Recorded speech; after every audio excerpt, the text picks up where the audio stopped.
اور اس کو بڑھایا بھی جا رہا ہے.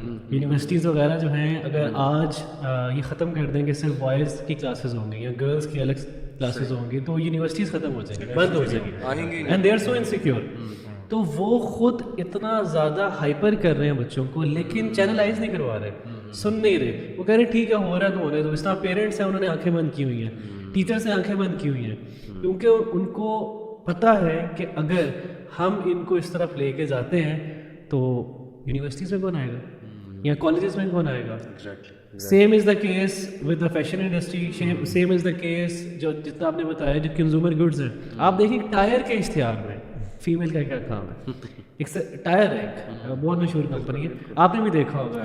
پرابلم یہ ہے کہ ہمارے پاس بچے آتے ہیں, بچے کہتے ہیں ہمیں, ہم سے ریکویسٹ بھی کرتے ہیں, لیکن آن دا ادر سائڈ ان کو کوئی سہارا دینے والا نہیں. دیکھیں اوبیسلی شادی کے لیے آپ کو کچھ ریسورسز چاہیے, ریسورسز ہونا بہت ضروری ہے. بچوں کو آپ دیکھیں نا کہ آپ ہمارا اگر آپ ایجوکیشن سسٹم دیکھ لیں تو ایک بچہ masters M Phil P H D کر لیتا ہے, لیکن اس کے بعد جاب نہیں ہے. اس کے پیرنٹس, یہ بہت بڑا مسئلہ ہے. اگر ایک بچہ شادی کرنا چاہے وہ کر سکتا ہے, لیکن اس کے پیرنٹس اس کا تو خرچہ اٹھا لیں گے, لیکن اگر جس لڑکی نے گھر پہ آنا ہے اس نے بھی ایک روٹی کھانی ہے, 1.5 روٹی کھانی ہے, سوری, اس کا خرچہ نہیں اٹھا سکتے. تو پیرنٹس خود بھی اس چیز کو کور نہیں کرنا چاہ رہے. Same is the case with education sector. جب یہ لوگ سن لیں گے بچوں کو, بس سمجھ لیں گے, تو پھر کچھ سولوشن نکل آ سکتا ہے. لیکن یہ سن ہی نہیں رہے. اصل افسوس کی بات یہ ہے, اور سولوشن ہی نہیں دینا چاہ رہے. بالکل ایسی وہ مینٹورز نہیں ایکچولی سوسائٹی کے اندر. کیونکہ آئی بلیو کہ برو یہ چیز پرائرٹی نہیں ہے نا, اس چیز کی پرائرٹی یوتھ کے لیے تو ہے, اور صرف اس یوتھ کے لیے ہے جو اپنا ایمان بچانا چاہتی ہے. صحیح, ہر بندہ, ہر یوتھ از ناٹ ولنگ کہ شادی ہو ان کی. بالکل. تو جو آپ بتا رہے ہیں ان کی پرائرٹیز یہ نہیں ہیں. اب انفارچونیٹلی اللہ تعالیٰ ہم لوگ ہدایت دیں ایز اے نیشن, پیرنٹس کی پرائرٹیز بھی یہ نہیں ہیں. آئی نو اے بردر علی بھائی, اس نے اپنی اماں جی سے سوال کیا ود ویری ڈیو رسپیکٹ کہ امی آپ میری پڑھائی کے لیے بہت کوشش کر رہی ہیں, آپ چاہتی ہیں میرا اچھا کیریئر بن جائے, وچ از ویری نیچرل, پیرنٹس کی خواہش ہوتی ہے. لیکن اس نے کہا کہ امی اگر اللہ تعالیٰ مجھے کل کو جہنم میں پھینک دیتے ہیں because of all those things which I am involved in, اور آپ کو نہیں پتا, واٹ ول یو ڈو. تو امی نے آگے سے کہا بیٹا یہ کیا بکواس سوال کیا تم نے میرے سے, کیا فضول بات ہے, چھوڑو اس بات کو, تم اپنی اسٹڈیز پہ توجہ دو. تو unfortunately this is not the priority right now.